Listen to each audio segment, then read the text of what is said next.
I did everything right and they indicted me. And I don't know what the I'm doing.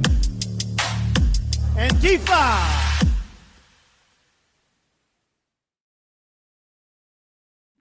Hello, everybody. Hello, and welcome to the Katie Halper Show. So excited to be here with you guys for a wonderful show.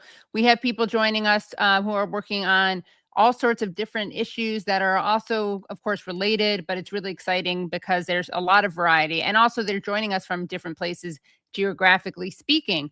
Before we start the show, though, please do remember to hit the thumbs up. That is giving the show a like. Make sure you subscribe if you haven't already subscribed. And to do that, you just press subscribe and then you press the bell. Also, please do become Patreon supporters at patreon.com/The Katie Halper Show. Again, that's patreon.com/The Katie Halper Show. If you join at the $5 a month level, you get access to all sorts of bonus content, extended interviews, and early release, which is really great. If you can't pull that off, but you still want to support the show, you can do that at the $1 a month level. So that's literally $12 a year. But the $5 a month level is less than 25 cents a day, Monday through Friday. Yes, that's what it is. Brad has done the math. We have an amazing show for you today. And we are going to be speaking to in reverse order. So our final guest of the night is the great award-winning journalist Samira Mohyeddin, who we've had on before. And she's going to talk to us about Iran, about Gaza, about media complicity and genocide, and about so much more. And we're going to also talk about this great guy, Jesse Brown from Canada Land, who used to have be a good podcast host and now has become an insufferable bigot. So again, really excited to be speaking to Samira. Before we speak to Samira, we are going to be speaking to the Australian filmmaker, award-winning filmmaker, Juliet Lamont.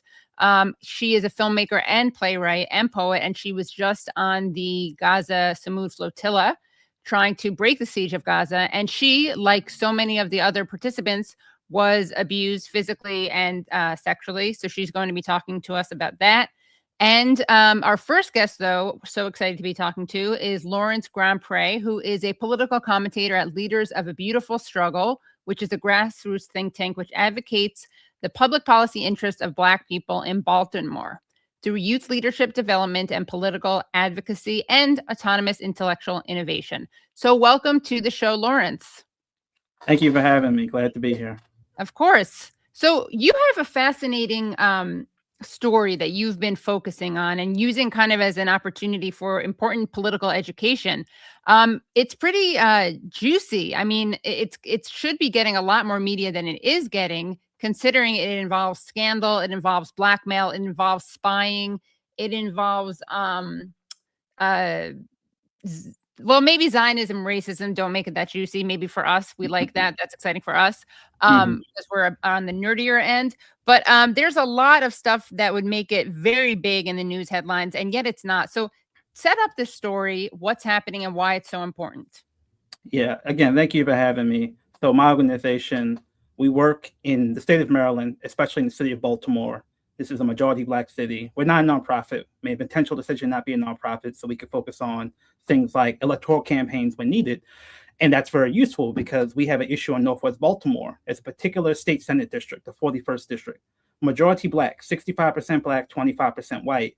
But this is also the home of many historically a large Jewish population, specifically a political machine that is specifically Orthodox Jewish. So not the entire Jewish population, but a particular conservative Orthodox Jewish population, including the former head of AIPAC, Howard Friedman. So these folks in this majority Black district have for years used political donations, including like $50K to United for Democracy Project, but also picking like folks from the Orthodox Jewish community to run and win in this majority Black district backed by this money. So and also just really quickly wanted to add, as you know, but I want to make sure other people know about this. You know, we've had guests on the show who are Orthodox anti-Zionist rabbis, right? So this is a particular within the Orthodox community, a particular community within that community. And particularly conservative Democrats. And again, so these are all Democrats, and this will be important because this is intra-Democratic Party politics. Right. So the state Senate seat has been pretty solid in this district in terms of it being Black, and particularly a Black freedom fighter named Jill Carter. She's the daughter of Walter Carter, the former head of Baltimore Congress of Racial Equality. So coming out of a Black movement tradition. So after 2020, she had been deeply attacked by the Democratic machine, Martin O'Malley, conservative Democrats. But 2020, she starts to get the recognition she deserved the whole time. Passing police reform, passing youth justice reform, and this political machine of conservative, Democrat, Orthodox, Jewish folks, especially the money, wanted to basically consolidate control over this majority Black district. So one of their prime weapons in this work is Sinclair Media, David Smith. Howard Friedman's actually on the board of Sinclair Media, and they're viciously attacking Jill, claiming that she's soft on crime, and they want to get that Senate seat. So what they did was, we don't have special elections when you step down, if you get a new job, if you're indicted, which happens a lot, unfortunately, in Maryland. We don't have special elections. We have a Democratic Party State Central Committee, which is an elected office, but in the Democratic Party that people vote for.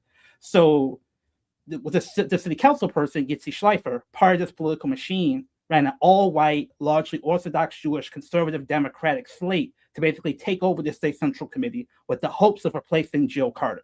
And Jill organized a counter slate, including racially diverse liberal Jewish folks and Black folks, to counter that move. And we saw that it was successful. So this State Central Committee that determines the replacement was majority Black. When Senator Carter stepped down, she got a job in the Westmore administration. But still, the conservative Orthodox Jewish Senate delegate, Dalia Attar, was chosen by the State Central Committee to be the state representative Senate-wise for this district. And one of these folks on the State Central Committee is the son of the former head of AIPAC. His name is Alex Friedman. Right, so obviously Black folks are really frustrated. We see it as our seat. This is a political backdoor deal. It felt like a lot of ways. We have a delegate who's a civil rights attorney, Malcolm Ruff, and he got appointed as well. So we got him through the State Central Committee by a lot of hard work. But basically, it's like, Malcolm, you got to run for Senate. And so that's what's happening. Malcolm Ruff is running against Dalia Attar. Okay. Because she has a lot of money. She's an incumbent. She's well known. We were anticipating a very tough race. But this is where the scandal comes in. So in October last year, there was a federal indictment listing 3 people, Dalia Attar, her brother, and a police officer, claiming that they blackmailed a former aide of former delegate, now State Senator Dalia Attar. And the story is, this delegate had a falling out with Senator Attar. And if you read the WhatsApp messages in the federal indictment, there was concern that this former staffer would speak badly of Delegate Attar, specifically that she was too anti-police, too pro-police reform.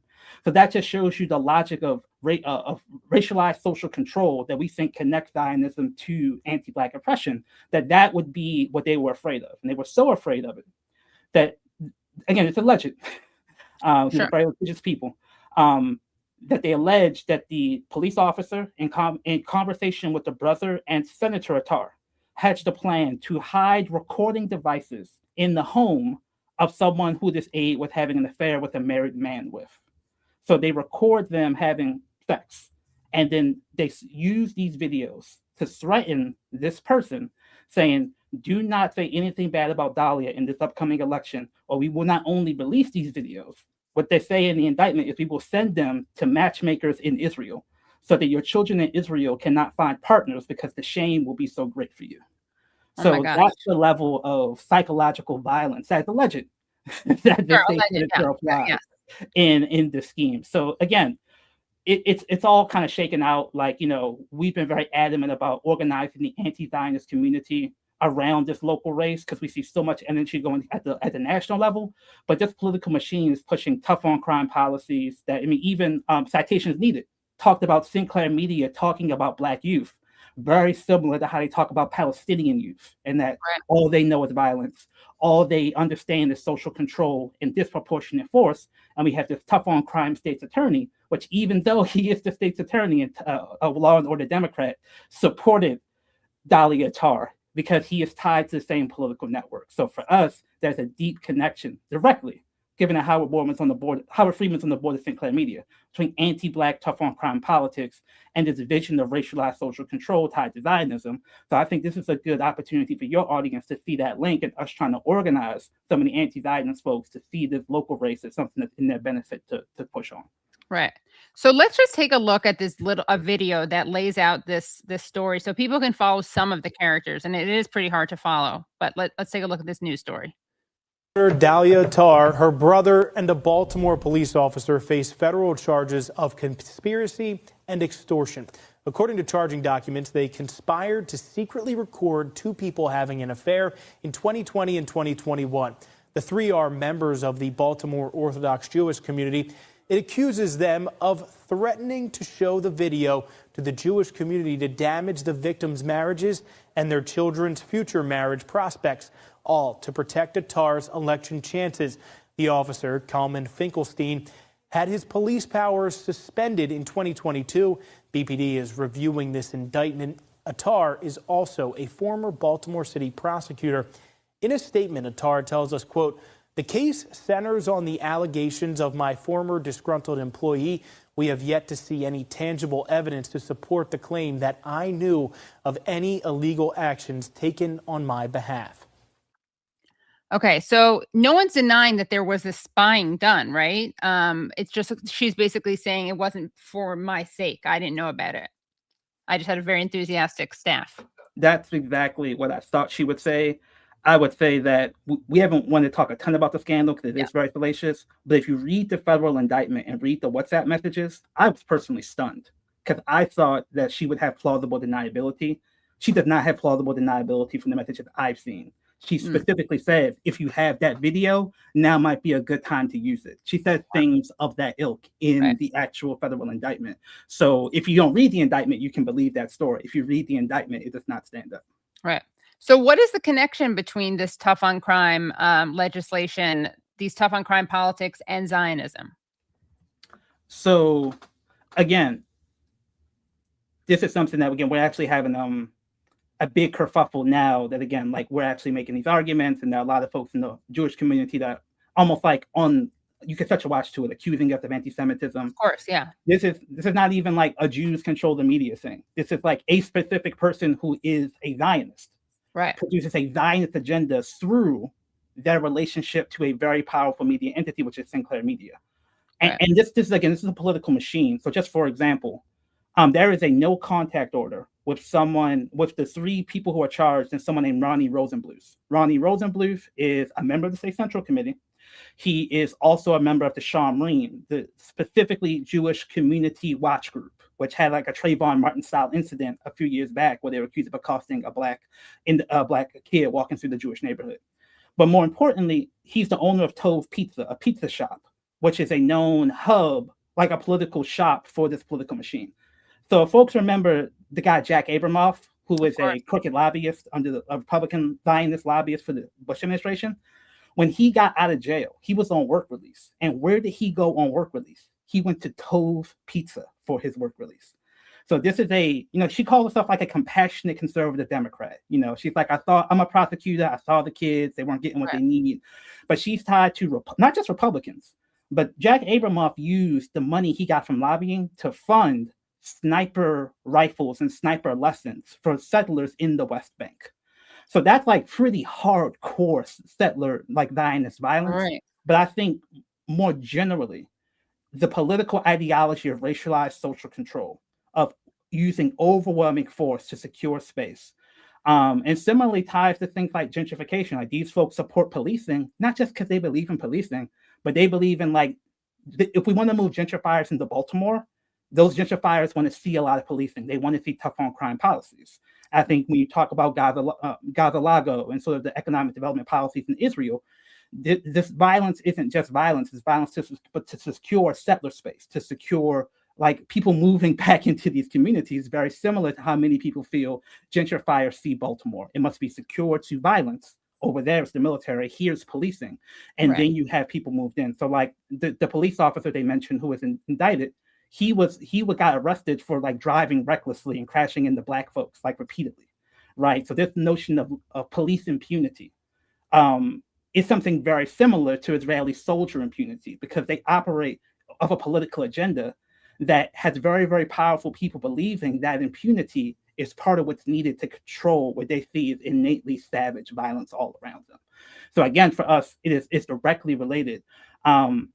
But what we even have the former state senator, Joe Carter, being accused of being anti-Semitic for talking about like this political machine and this media machine impacting her and her community. And again, it's like, this is not an abstract thing. Howard Freeman, the former head of AIPAC, is on the board of Sinclair Media. And this is the people that export right-wing local news all over the country. It happened to be based in Baltimore. So we think this is very, very important because, you know, Sinclair uses Baltimore as a testing ground for the racist propaganda they ship nationwide. So we think that sort of Zionist logic then implicates local politics all over the country. So we do think this kind of becomes a national story, given that this involves the former head of AIPAC and this media machine of Sinclair that he's directly tied to. Yeah, and you know, just some interesting things about her political record. So when it comes to crime, she voted against a bill that would allow. She voted against a bill that would allow school resource officers to carry guns in Baltimore schools. But she also supported a bill that would allow Johns Hopkins University to have its own private police force. She also voted for a bill that would require, she introduced a bill that would require incarceration for violent offenders with open warrants. What else is the thing something else I want to point out?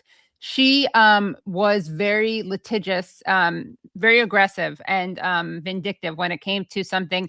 This is an insane story. So Zainab Chowdhury, who's the director of CARE, right? Or a director of one of the chairs. The Maryland chapter of CARE, yes. The Maryland chapter of CARE, thank you. So she was temporarily suspended from the State Commission on Hate Crime Response and Prevention over Facebook posts that compared Israel to Nazi Germany.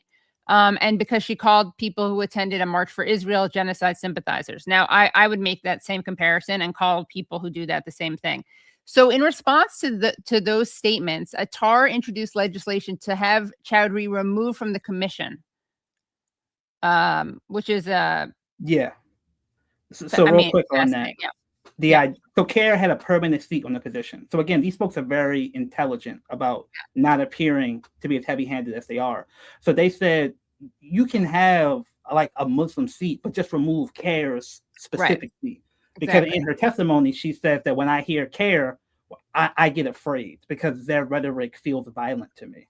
And again, this notion of state violence being normalized. But the resistance to state violence being unacceptable, I think, is very much Zionist logic. So similarly, she introduced a bill this last session. We legalized cannabis. So we made some intent to distribute charges misdemeanors because people are literally becoming millionaires distributing cannabis legally. And she actually reintroduced a bill that would make certain cannabis intent to distribute charges like felonies with mandatory minimums, arguing that it's the drug dealers that drive the violence in our communities. So she also had a bill that supported this big bill a couple of years ago that rolled back some of the youth justice reforms that we had made previously, allowing people as young as 13 years old to be charged as adults, sort of limiting the protections for youth that Senator Carter especially had enshrined, because his theory was, again, that she was this hug-a-sug progressive liberal and that youth violence had gotten out of control. And again, I think that a lot of people in the Black community are still supporting Dalia Attar. And when we talk to them, they say things like, she has very powerful people in like the philanthropic community. And I, as a Black person, feel like I need those resources. So there's this notion that Black folks are like too conservative or don't care about Zionism. That hasn't been my recognition of what's happening. I think that they are so afraid to buck political machines because they feel that their communities are so under attack that they're willing to back incumbents that they think have juice for people that can give them resources. So our argument has been support Malcolm because Malcolm has introduced bills that like tax Hopkins and put some of Hopkins' endowment in community-based institutions, including deals to do things like violence prevention. So we don't need to turn to the police. So when Black folks see people deliver concretely for their communities, that gives them a sense of confidence. They don't have to go with the establishment candidate, who is often the Zionist candidate. And I think that's the kind of conversation we want to have with the left, because a lot of times they just assume Black folks are conservative, that they'll just back the machine candidate. And I think for us, it's like when they see someone deliver for them consistently, that's going to allow them to be more bold in terms of feeling like they can control the resources that person's going to deliver directly to them. So I think that this larger conversation about Black folks and the Black community and Zionism, this local race is a good example of us trying to challenge this false notion that Black folks are too conservative or don't care about Zionism. Right. And so can you talk a little bit about the way that Zionism or various Zionist institutions and organizations try to make inroads in the Black community? Yeah. I mean, again, this isn't abstract. Howard Freeman's wife, like, was hosting dinners, like, with the Black community, like, right after COVID, like, trying to basically, there are these informal pipelines. Many people know Elijah Cummings. Elijah Cummings is the former 7th District of Maryland congressperson. He would take people to Israel, right? And he would argue, like, I feel like I'm trying to do good stuff for the Black community, but they have so much money that I can't raise in the Black community that, yes, I will engage the Zionists strategically to try to get resources for my community. And say what you will about the failure of that strategy, a lot of people see that as the only thing that has worked. So again, not these very same people, like literally the exact same people supporting Dahlia, are the type of people that have selected certain forms of Black political leadership to inoculate themselves from this criticism and to carry out their agenda so they don't have to do it themselves, because they know it looks kind of weird to have a 65% Black district and have the Orthodox Jewish person be the senator. So when she moved up to the Senate, then the State Central Committee had to replace her in the House of Delegates. And they actually picked a Black Muslim. And so, but the Black Muslim got selected with largely votes from the Orthodox Jewish State Central Committee people. So that's the games that people play. And we've actually had to be very critical of this person who we think is a good person, but how you get the seat determines how you can operate in that political space. So he's actually supporting Dahlia Attar, right? So it's very, complicated, but it's also very simple, where your Black politicians feel, if I just get the seat, I can get those resources back to my community. But we know that how you get the seat determines how you can govern in that seat. And it's not any not caring about Zionism. It's just a desperation to get some resources to our community. And what we found out is, like, these very same people who are supporting Dahlia Attar, they do not like Black people doing grassroots violence prevention. One of the stated things that even the Black Muslim Brothers supports, because that's seen as a threat to police. So even when you try to play the game with the, again, Zionist political machine, the resources you want to get, you probably aren't getting them the way you think. So that's part of what we're trying to tell people on the ground when they think they have to support the political machine candidate to get those resources. Like, no, it actually works the other way around. We need to have a challenge to the political machine so we can control those resources. And we're trying to get the left to come with us to support those sort of campaigns so we can have more juice to support that type of redistribution. Right. And also, can you tell us a little bit about Hatzalah, and the connection? I mean, I know that, like, Dahlia Attar sponsored a bill that was allowing Hatzalah volunteers' personal vehicles to use emergency lights. Oh, yes. So I believe Hatzalah it's like a I don't even know, actually. They are a internal community medical response. Yeah. So Okay. Shamreem is the neighborhood watch, and Shamreem actually got a free SUV from the former Baltimore mayor, right? And I believe Hatzalah got an ambulance from this investment. So again, in some ways, respect. Like, you have your own community, you want to build up your own parallel institutions, you want to use public dollars to do that. I want to do that for the Black community, right? And I think that's a lot of what this is about. So when Black people do it, we're accused of corruption. When Black people do it, we're saying that is the mayor doing the homie hookup and it's corruption. But when this community does it, it's just recognition of the great work they do supporting the first responders on the ground, right? And again, this very Shamreem institution is one that has been seen as doing harassment of Black youth historically, with a very bad incident about 10 years ago, where they actually broke the kid's arm and things like that. But they have an SUV from the city government, and they have access to state resources, and they're looking literally to build a surveillance apparatus where they can build digital video security cameras all over the community and then plug that into the police security network, So that's a stated goal of the Shamrim, right? And they want to get public dollars to build that out. So again, this very same logic of we are under attack, our communities have to be safe, that comes from like these enclaves in Israel, is being brought into America to build up the policing apparatus. They want to plug directly into the BPD. So when you think about police brutality, there was an incident where a BPD officer actually tried to run over a guy, and that was caught on camera, like chasing him like something out of Looney Tunes. That was in Park Heights. And again, for us, that's not an accident. It's the same logic of racialized social control and racialized policing that's tied to this obsession with the only way to get security is through violence and racialized social control, as opposed to giving resources to the indigenous community so they have what they need so that we can deal with the issues ourselves. Right. Yeah. Well, it's fascinating, and it is an insane story. I'm really surprised it hasn't gotten more attention. Maybe because it's so local. I don't know, but you'd think that. Yeah, I think it doesn't fit the narrative. I think that's part of our frustration is that if this was a Black elected official, you certainly would have heard about it. Right. Now, part of it, obviously, they have ties to Sinclair Media and very, very powerful backers. But I just think that the narrative of this, young, attractive white woman, it almost feels very personal. But it also is some belief that this aide may have talked about straw donations, like illegal straw donations going to Delegate Attar. But again, from what I saw in the actual indictment, it was really concerned about accusing Attar of, again, not being pro-police enough. So I think it's one of those things where, state politics is like this incredibly important space that we don't talk about enough. So I think in general, most people don't know what state politics is, so it doesn't even register to them. And that's not like, they don't have the video. That's one thing. They're trying to see if they can find the video, so they don't actually have it. But I think that's not like a big bag of cash in the freezer.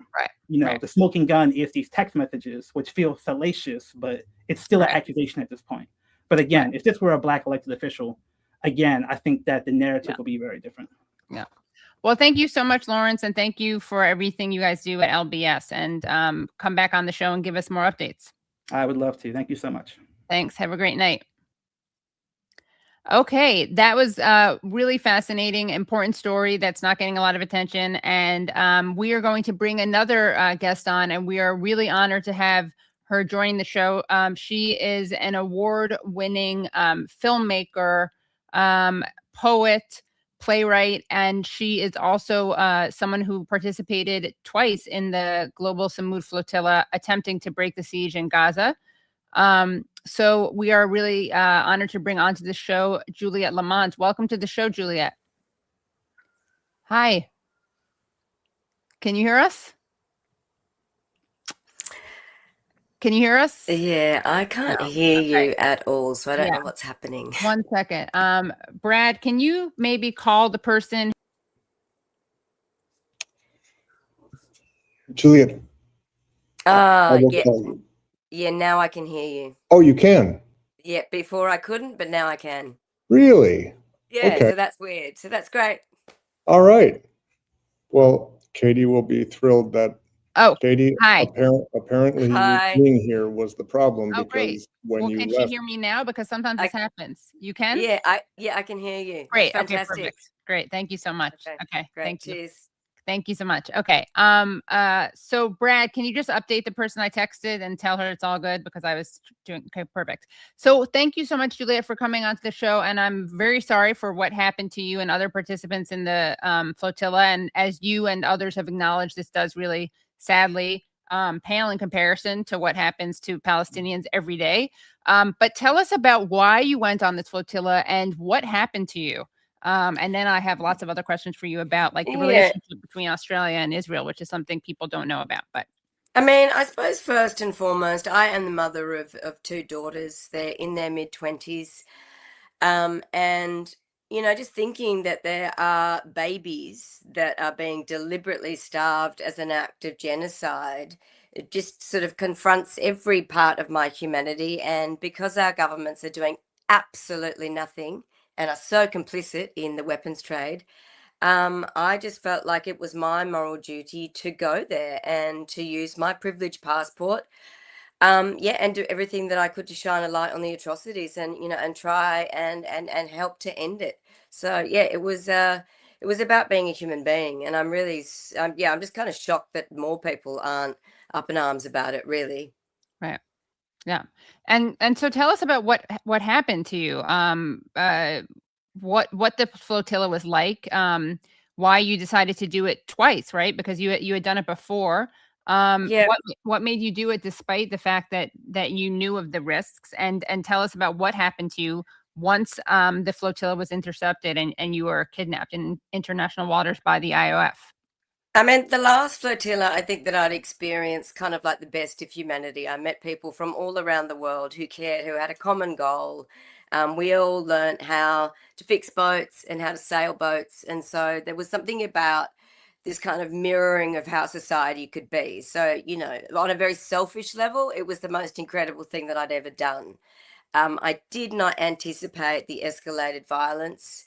I didn't think that I would be raped. I didn't think that I would be tortured. It was terrifying. The second flotilla was absolutely terrifying from the get-go. It just felt like there was a directive from the top that the soldiers were allowed to do whatever they wanted with us. Potentially not kill us. I'm really surprised that there wasn't fatalities. You know, people were beaten so badly, and a lot of them were people, you know, like 70 plus. We had people who were lecturers and doctors and teachers, and yeah, you know, their broken bones and the amount that they were bleeding, and the lack of water and food. Yeah, it's a miracle that nobody died on that mission. Yeah, and it's really awful to say, you know, if somebody had, would our governments listen more? You know, that thing about white bodies having more value than brown bodies, which is so racist, but it's so true. So I suppose a lot of the strategy of going on the flotilla is putting ourselves in harm's way deliberately to amplify what's happening to Palestinians every single day. But yeah, that's not to say that I wasn't petrified the entire time. My daughter was with me. That was like the worst bit because, yeah, just the idea that those sorts of things, as must happen to every Palestinian family, that happens to your own children is, yeah, heartbreaking and like, yeah, shocking to the core. Yeah. But, yeah. And I mean, I've also seen, well, I'll ask you, I don't even know if I wanted to dignify this, but there's been the response to you and to others who have participated in this there's been a lot of disgusting, toxic responses and a lot of victim blaming. And we see, again, the parallels are there. They're not comparable, but you know, it's almost like, why didn't you leave Gaza? Palestinian person, like that's on you. And like, so why did you take part in this flotilla, Palestinian solidarity activist? That's on you. Or how could you, if it was so bad, why would you have gone again with your daughter? I mean, the exact opposite takeaway that it should be. And there's there's a real inversion also. We've said, I mean, we talk about this all the time about how there's the people who commit the documented rapes. That's never covered by the media. Like the Stay Timon rape, we saw on video. No one mentions it in corporate media, but then you have a whole media narrative about a Hamas mass rape that actually didn't happen. So but please. Yeah, I mean, I suppose it just goes back to that sort of patriarchal misogyny where they say, oh, well, you were wearing the short skirt, you were wearing the lipstick, you decided to walk down, you know, through that park at night, you deserve to be raped. It's the same thing. And, you know, like culturally and historically, women have always been blamed for, you know, the enacted violence that men will inflict on their bodies. You know, and if you want to do a sliding scale of, you know, who has, you know, does a white woman have more sort of power and respect than a Palestinian woman? Absolutely. But still, it's been really difficult. You know, it's not like I have a pretty thick skin, but after being raped and tortured in occupied Palestine by numerous Israeli occupation forces, to come back and then have men in the media say that it's not true, where are my bruises, show my rape assault kit on national TV when I've just gotten home. you know, and the trolls, like you try not to engage with it, Right. but sorry, I just have to turn this off. You try not to engage with it, but like when you actually look at the men that are doing this, the things that they're saying are, this is your rape fantasy. If you brushed your hair a bit more, if you looked a bit more feminine, I might believe that you would get raped. Go to Gaza, the Arabs will rape Oh you. yeah, You know, right. like Yeah. it's just like it's just relentless, and it would be nice to be immune to it, but yeah, I don't know. I mean, maybe I had some naive idea that when I came back to this country, there might be a level of support or belief.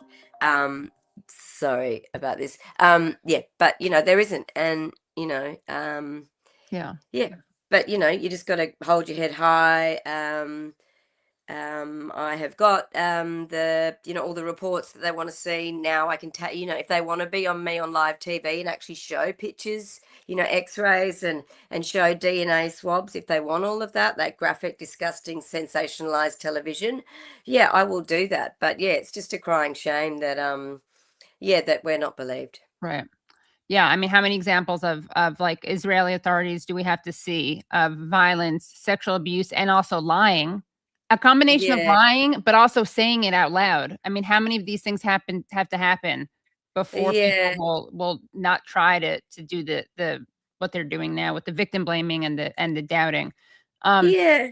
It's disgusting.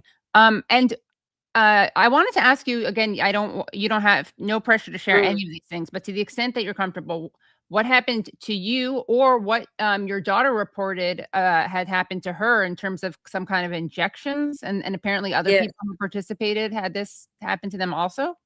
Yeah, well, I immediately knew I was in trouble because they called me by my name and they weren't doing that to the other people in our boat. So I had that real sinking feeling of like, oh no, they know that I was on the last flotilla.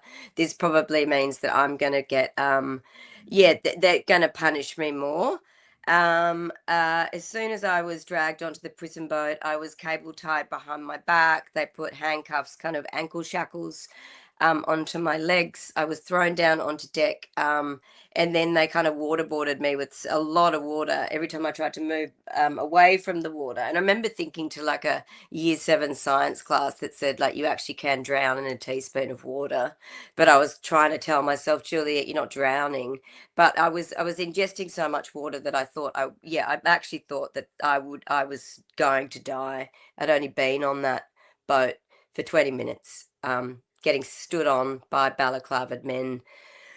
The first thing they said was, "Welcome to Israel, Juliet. You're going to really enjoy this." So that was kind of like the doctrine, the mantra, the big statement, which was enacted, and they meant it, and I experienced it. I was dragged into what we sort of have ended up calling a torture chamber. It was a shipping container.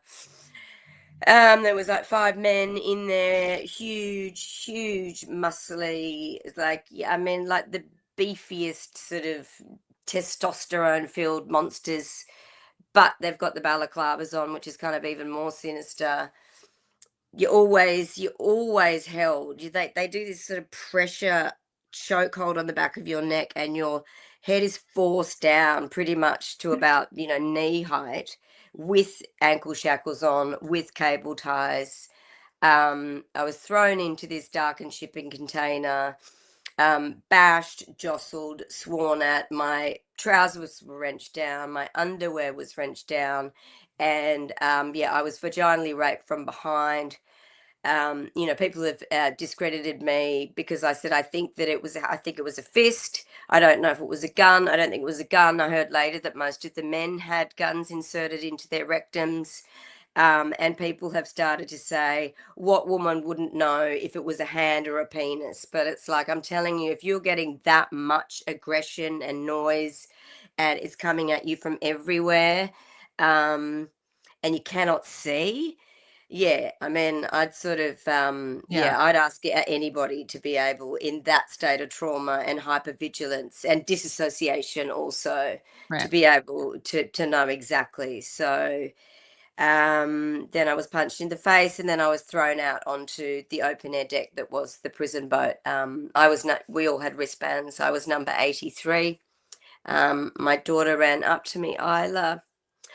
That was like, yeah, I mean, it was just really glad that she was there. The first thing that I asked was like, did they do that to you? And she said no, like she said they'd syringed me, Mum, with something in the chest in that torture chamber, and they hit me, but they didn't pull my pants down. They didn't do any of that degradation. So that was a relief. Absolutely. But, yeah, the next part of that process was watching every single person through this howling chamber of pain and them getting thrown off these metal walls. And then after a certain amount of time, just getting thrown out. Most of the men had their underwear down and their pants around their ankles. Some people had been tasered in the face, which was obvious. There were broken bones. People were bleeding from the mouth. And it just became like this kind of floating war zone where thankfully we had 4 medics, and one of them was the president of Ireland's sister. Oh yeah, Margaret. She's a friend. Amazing. She's an amazing woman. So beautiful. She's an amazing person. So she created a triage system. One of the shipping containers just became a hospital, a makeshift hospital.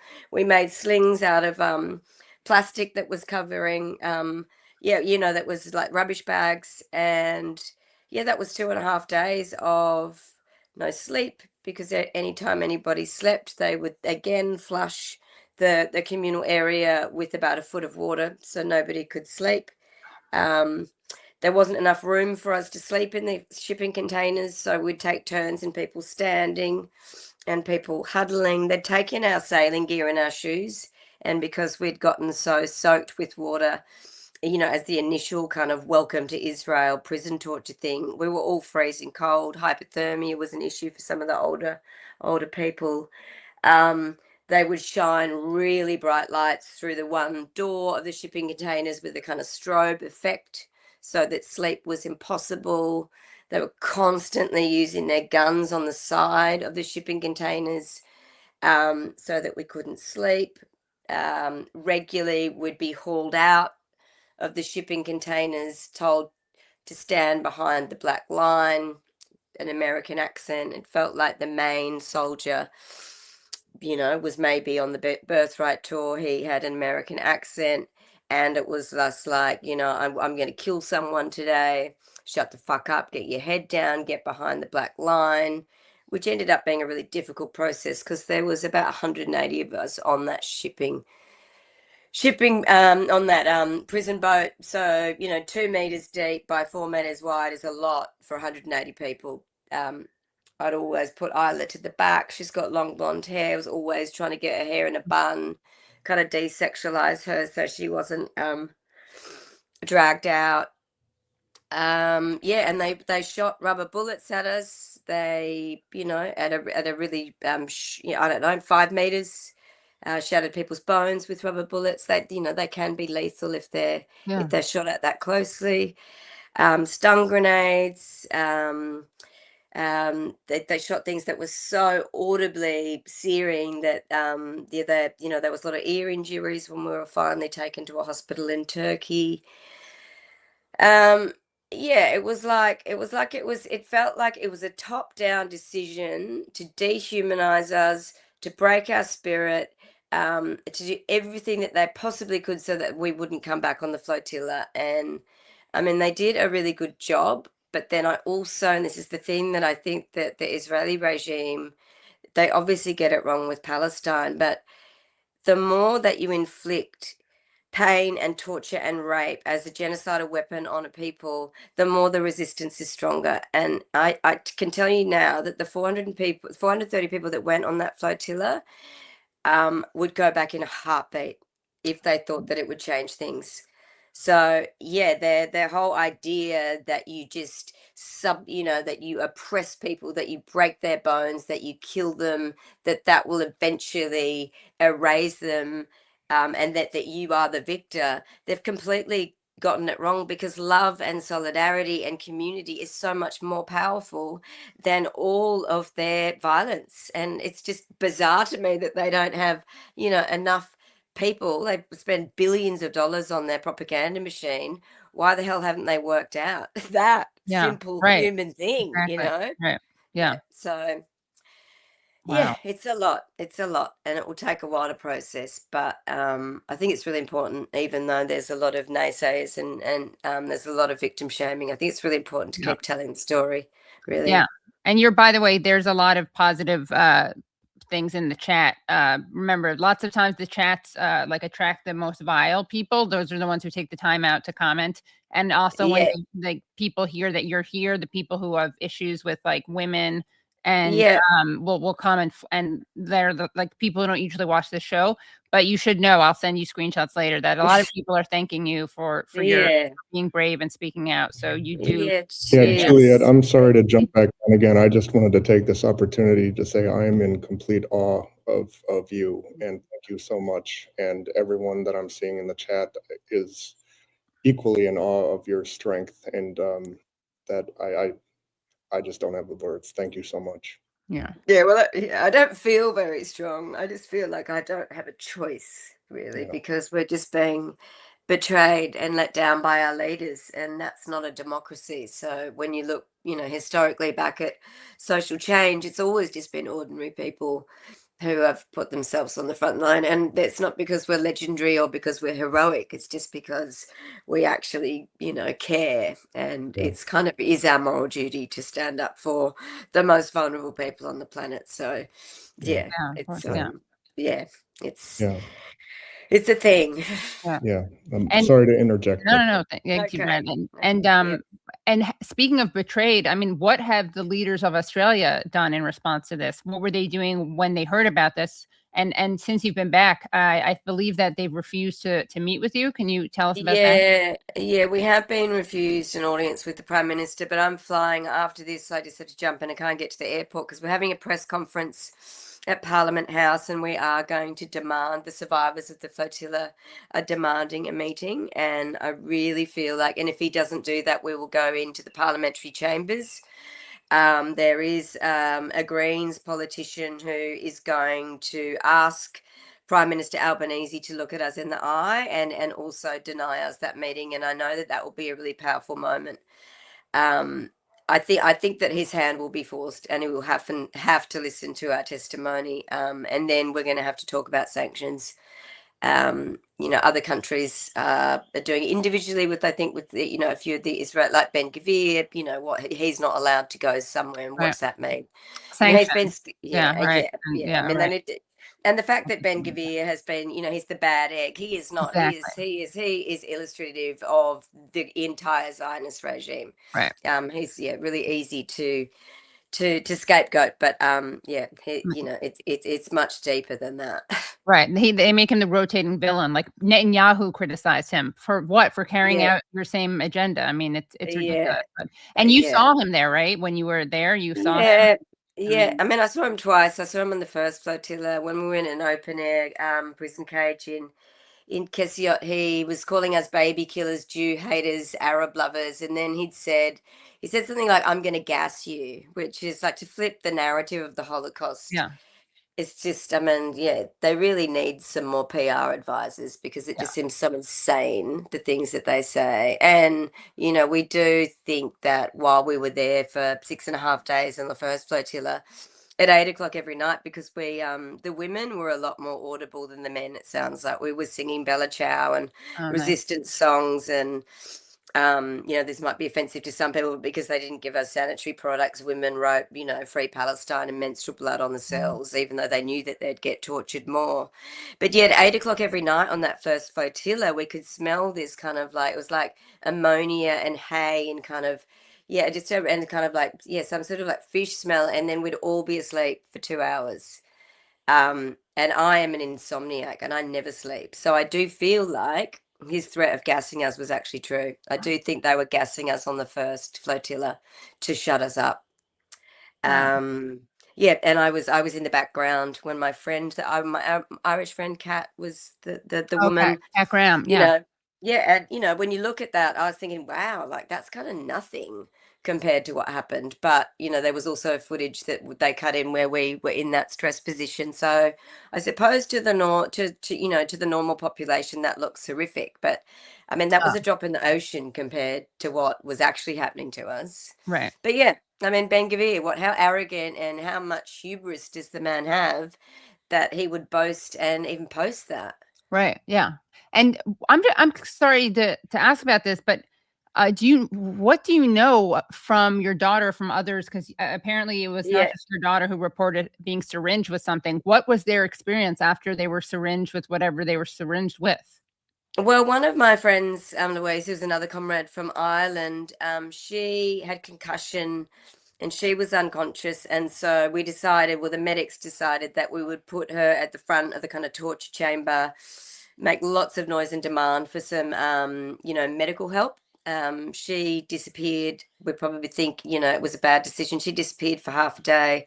She said that she was syringed with an unknown substance in a room, that she felt really tranquilized, and then 5 Israeli soldiers came in to rape her while she was in that catatonic state. And thankfully, and it's probably the only good story that's come out of my experience with the Israelis, is that a woman soldier came in and chastised the men and said, "This is not happening on my watch." And so she protected Kat from being raped.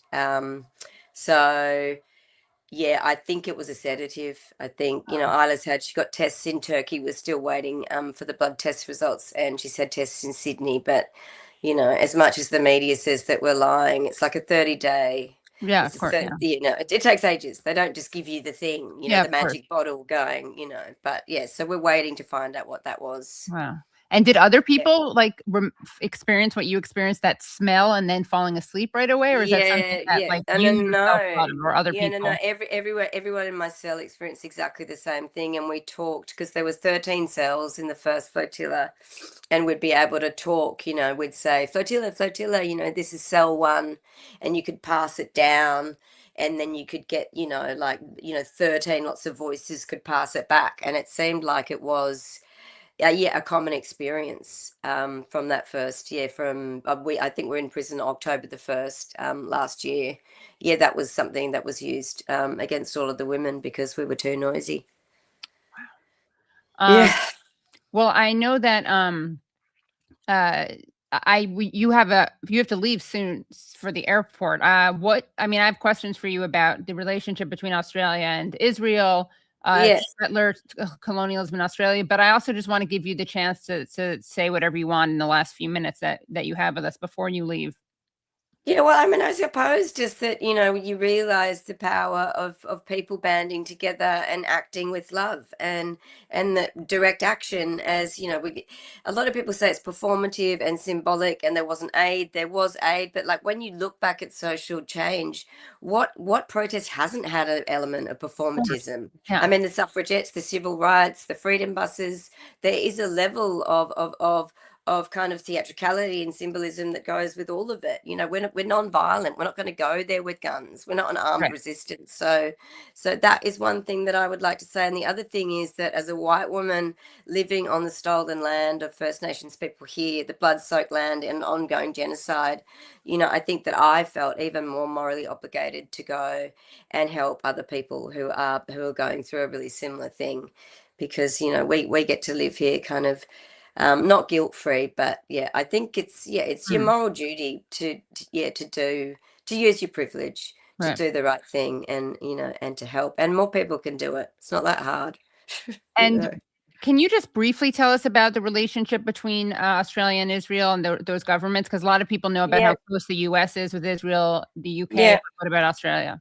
Well, we have a two-way arms trade system, and we make integral. We're in the global supply chain that make integral parts, like the only parts for the F-35 fighter jet program, and they are the planes that drop 2,000-pound bombs on innocent Palestinians.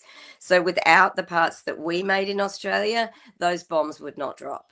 So we are directly arming Israel, and we are very much complicit in the genocide in occupied Palestine. So that is another thing where that needs to stop. You know, we need to stop making these parts. And that will be a lot of a lot of the advocacy and a lot of the demands when we meet Albanese today, hopefully.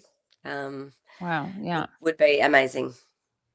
Well, thank you so much for your strength. I'm going to send you screenshots of the nice things that people have said, because obviously, not that you're making this about yourself. This is about something much larger than any individual, and that's clear. I'm just saying that I also know that it's not to be discounted how vulnerable you feel, and how when you're speaking out against something like this, and people kind of traumatize you.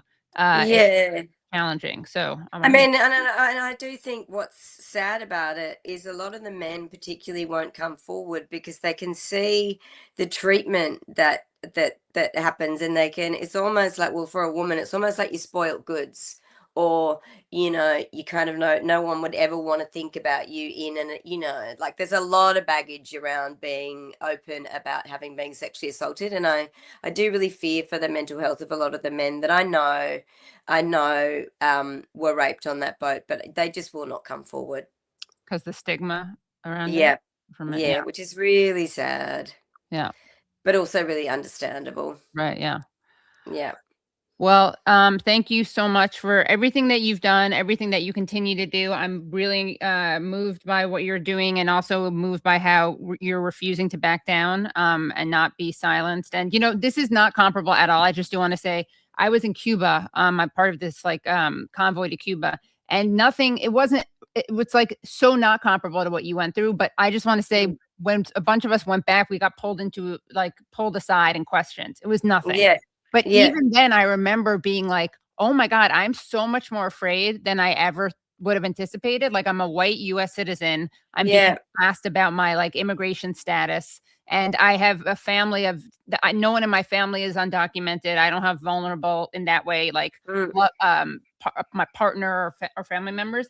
And I was really scared shitless. And I often think about that, because I know how much scarier it is for others to do things that are way scarier. So I just have, a lot of empathy for you. And of course, you have empathy for people who've gone through stuff that makes your experience sadly pale in comparison. It's not a competition, but it's important to thread those, I think. Yeah, no, absolutely. And those tactics work. They're petrifying. Yes, they do. Right. They do. I definitely, and I'm an assertive, confident person. I never would have predicted that I would have been like, so. Yeah, no, totally. Yeah, Understand. Sorry that. But thank you so much, and come back on the show. We would love an update, and thank you. And we can talk about all the other great work that you do in protest and filmmaking. After we stop the genocide, we'll get to that. Okay, yeah, let's do that. Okay, it's a deal. All right, well, lovely to talk to you. Thanks. You too. Thank you so much. All right. Bye, Juliet. Okay, that was amazing. Wow. What an honor. And Brad, we are going to spend at the very end of the show, we're going to read some of those, the positive chats, because I think it's important for people to hear that, and also for her to see that, but also to bring us together, since there's some disgusting people who have come into the chat, and we're going to show the world what this chat really is about. Okay. So speaking of, I don't know, how do I segue? Another really brave, inspiring person. I'll just say that, and assertive. We're going to bring on to the chat an amazing journalist. All these guests tonight, I have to give their mini bios, because I'd be here all night if I didn't. But she is a multi-award winning journalist, producer, and broadcaster. She was for nearly a decade a producer at the CBC.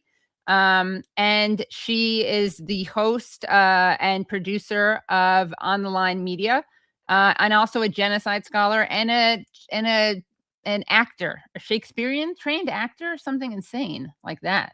So welcome back to the show, Samira. Hi. You're muted. Story of my life. What? Oh, being muted? You're muted. Yeah, exactly. Yeah. Ended your story. Yes. Well, thank you, Samira. That must have been intense for you. Oh my God, listening to her was unbelievable. Yeah. And just the strength in her vulnerability was wild. And to hear her talking about how relieved she was that her daughter. I know. I started. We didn't have to go through that. Yeah, I mean, it's just. Can you imagine? And I kept thinking about this all the time when we watch these images of Ben-Gvir gloating and walking around, what they're doing to Palestinians. Oh, yeah, exactly. I mean, we don't need to imagine. We have the testimonies. Right. But just absolutely vile. Yeah, it really is. Yeah. And it really is. We live in like such an inverted world where the people who pay a price are the people who oppose genocide and not the people inflicting it. Yeah. And again, like I know where the people who are the actual rapists either get celebrated like they do in Israeli media and Israeli society, or here the Western media ignores them, pretends that that doesn't happen, but focuses on these non-existent mass rape narratives that have been debunked. And Dana Bash has never, corrected herself. Jake Tapper has never corrected himself. In fact, we're going to watch a clip tonight with another CNN journalist who has never corrected herself. Maybe this wasn't the order I planned it in, but since we're talking about the media, I wonder if we should start off with a friend of the show, Jesse Brown. Oh, of Canadaland. Oh, or Village Idiot here in Canada. Village Idiot, yeah. Show him. Yeah, okay. So we have first, tell us a little bit about Jesse Brown, because he's not as well known on this side of the pond. But we are going to show a clip of Jesse Brown on CNN. This would be clip. Which one is this? Nate, did we give that one to Brad? It's the Jesse. No, you just gave me a screenshot, Katie. Oh, hold on one second. But I can find it if you just give me a minute. Yeah, we wanted this link in there. I thought. Just give me a minute. I'll get it. Okay, got it. Yeah. So tell us about Jesse Brown and who he is, and then we'll show this. So Jesse Brown is the publisher of something called Canadaland. So this was supposed to be a podcast that has an eye on the media, sort of looks at and deconstructs how Canadian media does what it does. But since October 7th, Jesse Brown has turned into this sort of, he's entered his Orson Welles years, and he's turned into a rabid Zionist. He actually took the stage with Ben Shapiro last week here in Toronto. Doesn't he pretend to be a liberal Zionist and not a fascist Zionist? Yeah, he pretends. He pretended for many years to be progressive. Right. But even before October 7th, there were some murmurings about, who this guy really was. And he made a lot of money making widgets or some sort of, I don't know what it is, some tech crap, plastic. I don't know. I actually don't know what it is. But it's some knob or something. And then, has just become a very vile individual, and still purports to be very level-headed and rational and, whatever. And he is really one of the big pushers of this whole, anti-Zionism is anti-Semitism and Jew hatred is running wild. And, it would make Jesse really happy to see a sort of Bondi Beach attack happen here in Canada. He's just pining for it with every single day that passes. Right. So that's basically who Jesse Brown has become. Okay. Yeah. So let's take a look at him. Here he is on CNN. And what's interesting actually is that one of the women, the journalist that he speaks to right now, is actually one of the women who we've seen kind of time and time again talk about the rape that actually didn't happen. Yeah. She's brutal, actually. I looked a little bit into her. She has some nice ties to the IDF, actually. Oh, really? Yeah, she's from Romania. Is she from Romania? No, not Romania. Where is she from? Anyway, we'll get it. We'll get into that at some point. Yeah. Okay. Here we go. You touched on something that I think I would love for you to expand on. This idea that, you sort of feel it's particularly acute in Canada, especially. Talk to us about the dynamics at play that make Canada ripe for something like this.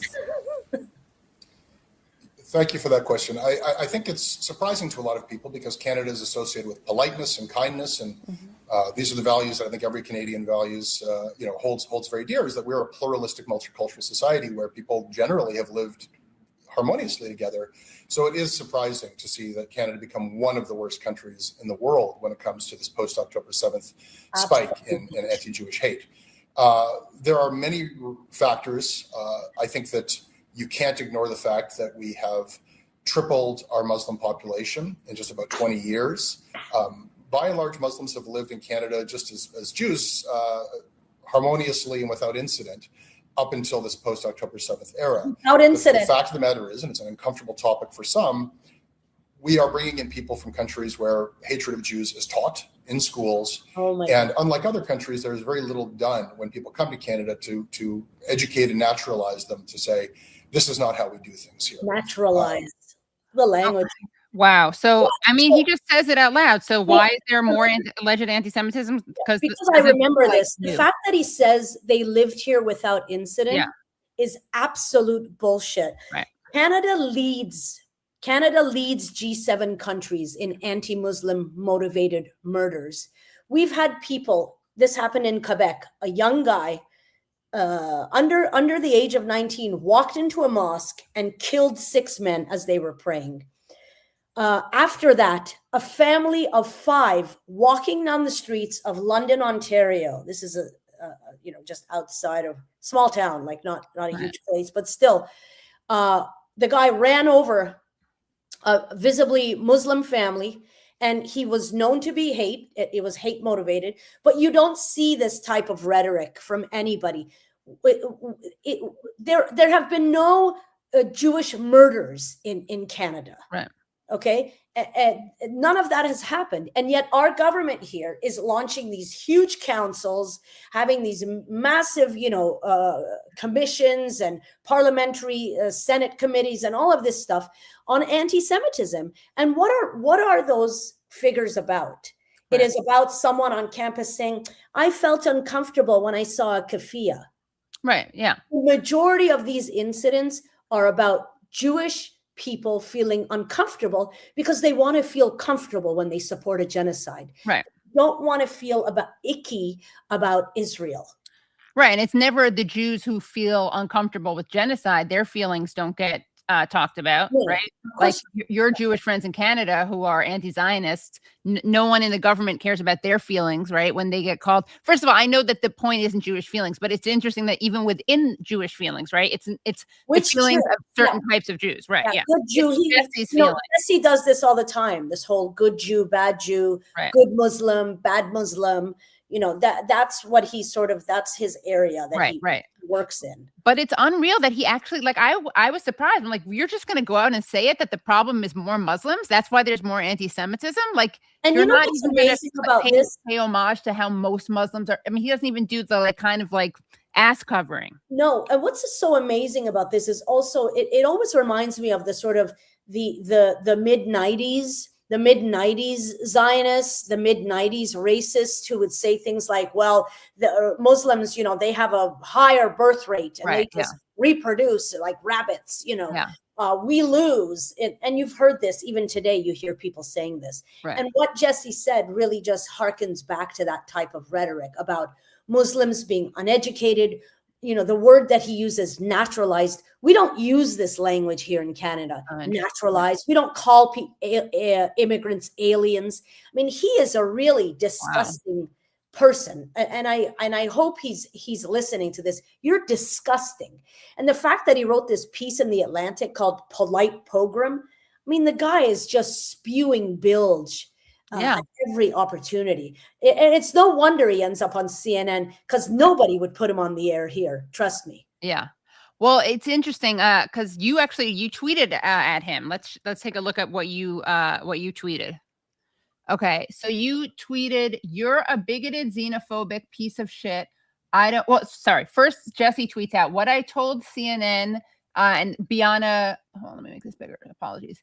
Biana Golodriga, who's from Moldova, by the way, and Zane Asher. Mark Carney has failed to meet the moment." Okay, so Jesse tweets out, what I told CNN, Mark Carney has failed to meet the moment. Samira, you tweet back, "You're a bigoted, xenophobic piece of shit. I don't know how anyone can work Canada land and look themselves in the mirror." Look at his response. And then he writes, "Stop attacking Jews."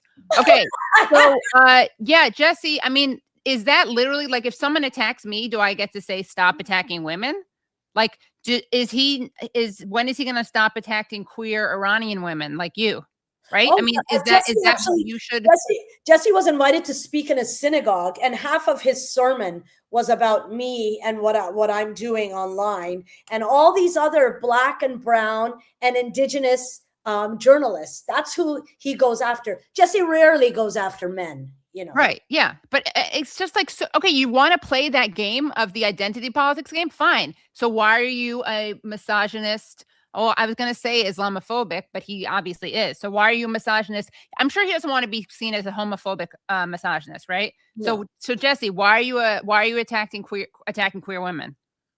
Why are you silencing? Like, I don't come on and say, look at you attacking a queer Iranian woman. I don't play these games. I know. And that's, he goes right to stop attacking Jews because he can't actually deal with the meat of the matter. Right, exactly. Can't actually deal with the criticism because he knows that he sounds like a xenophobic troglodyte, which is exactly what he is. Right, exactly. So he has to play the identity politics in a totally inconsistent way, right? Because again, if he wanted to play that game, then he would lose out a lot because unfortunately he's a white man. So by his own logic, he's attacking a woman, like you just can't, but and it also is like using all Jews as like human shield. Talk about human shields. Like, stop using us, Jesse. We are not like, you're not being attacked as a Jew. You're being attacked as a racist. Like this Jew over here says Samira is not attacking Jews. Samira is attacking you, and I'll attack you too. And it's not because I'm a self-loathing Jew. It's because I don't like racist bigots. So, Katie, you were talking about inversion when you were talking about with Juliet Lamont, and it reminded me of the fact that this is Jesse's whole argument. He says Jewish people shouldn't be held accountable for what Israel does. Right.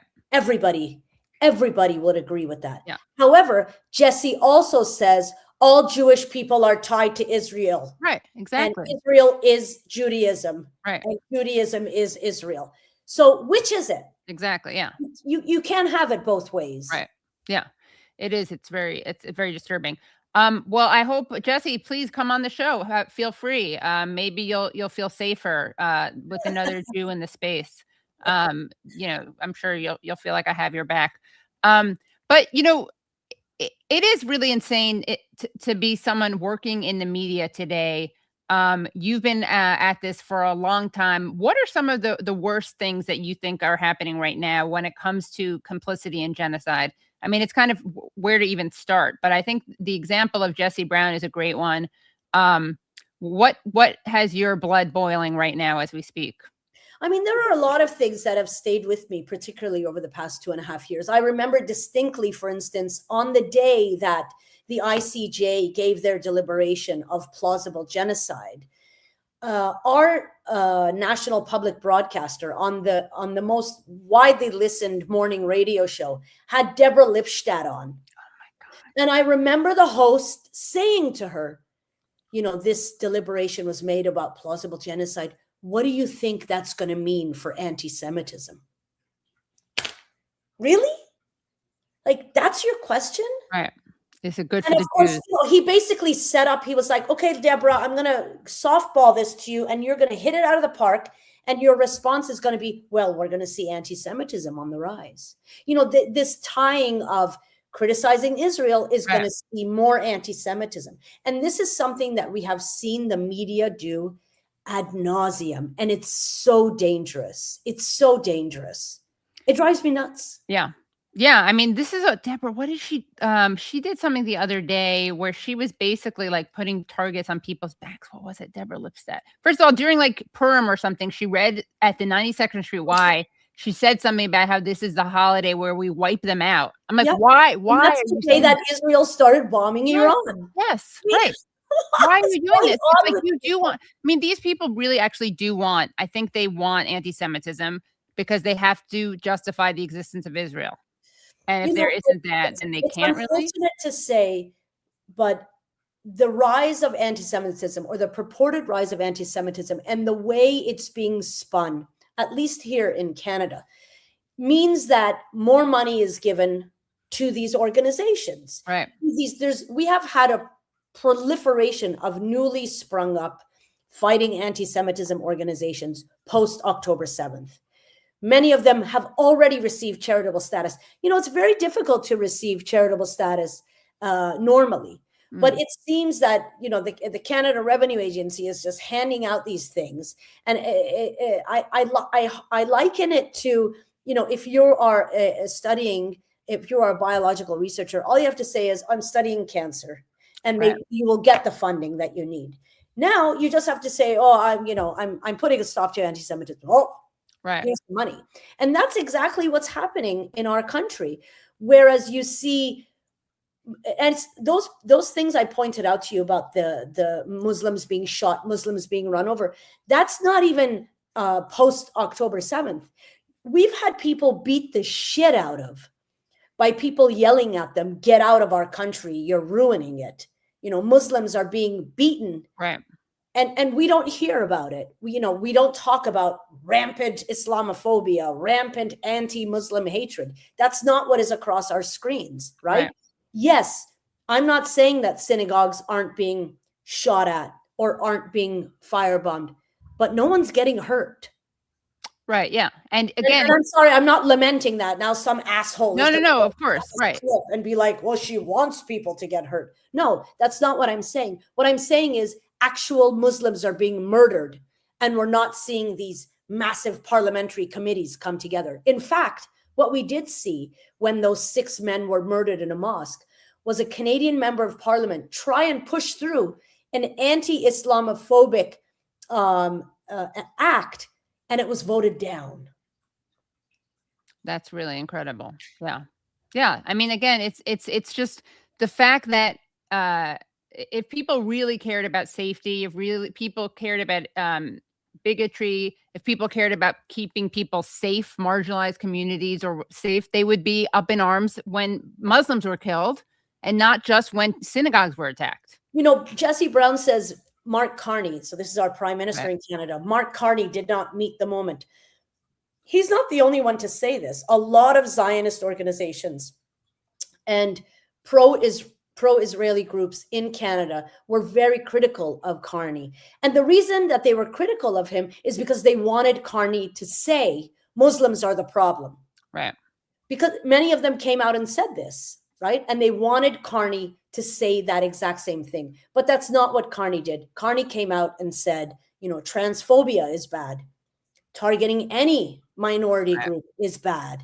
You know, that sort of was his sentiment, but they didn't want that. That didn't appease their thirst for vilification of Muslims. That's what they want to see. Right. Yeah. Well, should we turn a little bit? I mean, it's related, but should we talk about what's happening right now with Iran? Oh yeah, I just as I was logging on, I saw that Iran, they bombed the Keshma Islands. And Iran is now fighting back and attacking 2 U.S. bases in Kuwait. Yeah, so it's this weird ass. I mean, what does ceasefire even mean anymore? Right. Yeah. As we're seeing Lebanon and Gaza being bombed on a daily basis and people being killed. And right now, the U.S. is saying it's in negotiations, but it continues to bomb Iran. I'm sorry. You know that I'm very critical of Iran, Katie. But in this respect right now, over the past 2.5 years, the Iranians should be given an award for the patience that they have with trying to negotiate with the United States. It is a fucking ridiculous clown show. And they expect Iranians to keep coming to the table as they're being incessantly bombed. Yeah, it is. It's really insane. And it's so funny because you see that Western media portrays the Iranian government as this theocratic, like bloodthirsty, fundamentalist, irrational. You just can't negotiate with them. You can't reason with them. And meanwhile, it's the United States government that is like lusting after wants Armageddon, right? You have like Pete Hegseth who wants Armageddon, right? Yeah. You have like Mike Johnson bringing a red heifer somewhere to fulfill some religious prophecy. And there's no diplomacy. There's no diplomacy coming from the United States. It's like the total inversion. It's literally like the opposite of what is being said. We were watching, I think it was today that Marco Rubio, for the first time during this war was brought before a Senate committee or a congressional committee. I don't know which it was, but one of the senators or Congress members said to him, what is the plan here? Like, what is the plan? You had Netanyahu say he's going to take over 70% of Gaza. Right. And you're going on with this war that just seems endless. And he's like, well, that's not our plan. And she kept saying, well, what is the plan? What is the plan? And I just don't think there is any plan. I think this is what I think is that the US, the United States of Israel, did not get the result they wanted when they bombed Iran, and they thought that this was just going to be a cakewalk and regime change, and Iranians would just embrace them and everything was going to go, the way they thought it would. And now that it hasn't, they really just don't know what to do right now. I really think that they are just in a fucked up quagmire where they're like, what do we do? And Iran has said right now that it's gonna start blockading again the Straits of Hormuz, and not just there, it's going to do the entirety of that area. Right. Yeah. Well, speaking of Marco Rubio, this is very exciting because now we have the chance to see this incredibly charismatic man in action. 1 second, let me just see. Here, let's hear what he had to say. Actually, it was today in testimony on Tuesday.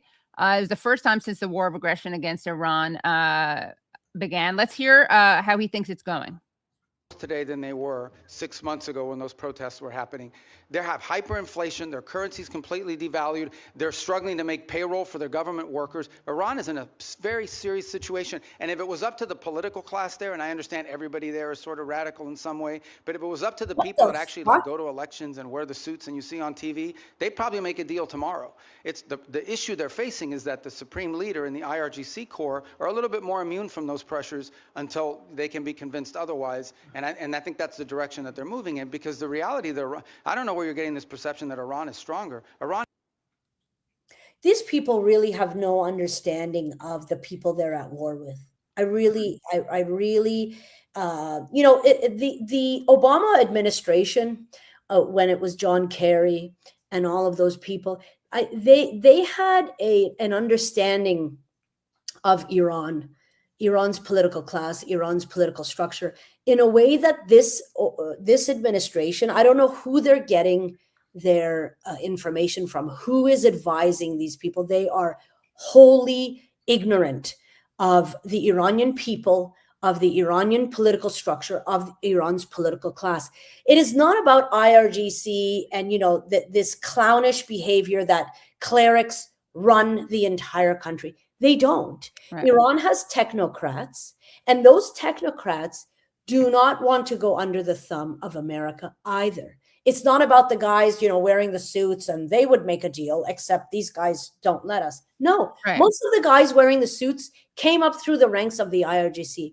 They fought in the Iran-Iraq war as teenagers, as young men, and they know who was supplying the chemical weapons that made their brothers, get gassed and die during that war. Right. It was the U.S. So this idea that somehow, there is no unity within Iran's political structure and it's falling apart. Look, Iranians are suffering big time because of sanctions, because of the Secretary of the Treasury, Scott Bessent, who back in December said, I was told by Trump to decimate their dollar, and I did. And we're sitting here going, oh, how did this happen? You fucking made it happen. You fucking made the middle class disappear in Iran. Yeah. And they're boasting about it. They're boasting about it, and then they're purporting to care about the Iranian people. You know what, Katie? I have to make a real admission on your show. If you're watching this live, you're so in luck because you got to see this whole thing. And if you're watching this later and you want to see the full thing with Samira, yeah, that's how you say in Farsi as opposed to in other languages. It's not Samira, it's Samira. Then you can find that at patreon.com/The Katie Halper Show. Again, that's patreon.com/The Katie Halper Show. So if you're watching this live, you're in luck, and if you're watching later, support the show either way. Anyone watching, if you're not already a Patreon supporter, please do become Patreon supporters at patreon.com/The Katie Halper Show. You can do it for just $1 a month. That's literally $12 a year. And let's see who joined Patreon since our last stream, which was we streamed on Friday, right? We've had a few. Oh yeah, look at this. Oh wait, what's today's date? Today is what? Today's second. The 2nd? Oh, so the last when we streamed on Friday, right? Yes. What date was that? Oh boy, that was the end of May. So what was that? Right, but what was the exact date? Oh, for crying out loud! Now you're exposing that I can't remember on the fly. How many days is it? 31? Oh, I know. 30 days has September, April. 30 days has September, April, June, That was the November. 29th. Okay, so we got oh great, we got people on the 29th. Okay.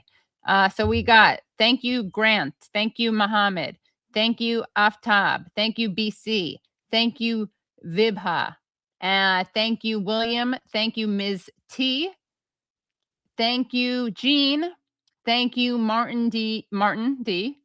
And yeah, thanks a lot. Let's see, we getting one today. We got one today. We didn't get a single person since this one. That would be great. I have such a stupid sense of humor, Katie. That one. Thanks for notifying me, Brad. Yeah. The one person who joined as you were reading it off, I'm like, I wonder if that person had a male partner. Would that person's name be Mr. T? Oh, that is funny. I Thank think. you. Yeah. Probably the funniest part was like just the pause before you kind of like understood what I was saying. You know. And by the way, I do want to give, I didn't pay enough attention to Katie. You are the best. Thank you. I mean, I didn't give enough attention to Brian. So thank you for that. And Carol, thank you for that. And Miss T, please, I'm making a stupid joke. Thank you so much. Yeah. And thank you, Bajubli. And yeah, so we're going to have a great show. As always, we're going to have a show on Friday, which will be great. And if you want to see this full thing, you can at patreon.com/The Katie Halper Show. Oh, wait, we may have something on Thursday. Let me see if this person can do Friday. So wait. To be determined? Yeah, to be determined. Okay. But definitely we'll make a post of it on YouTube. Okay. Yeah. Okay. All right. Well, thank you everyone so much. Thank you, Brad. Thank you, Charlotte. Thank you, Nate. Thank you, Phantom Esfanta. Thank you, Samira. Thank you, Lawrence. And thank you, Juliet. Have a great night. I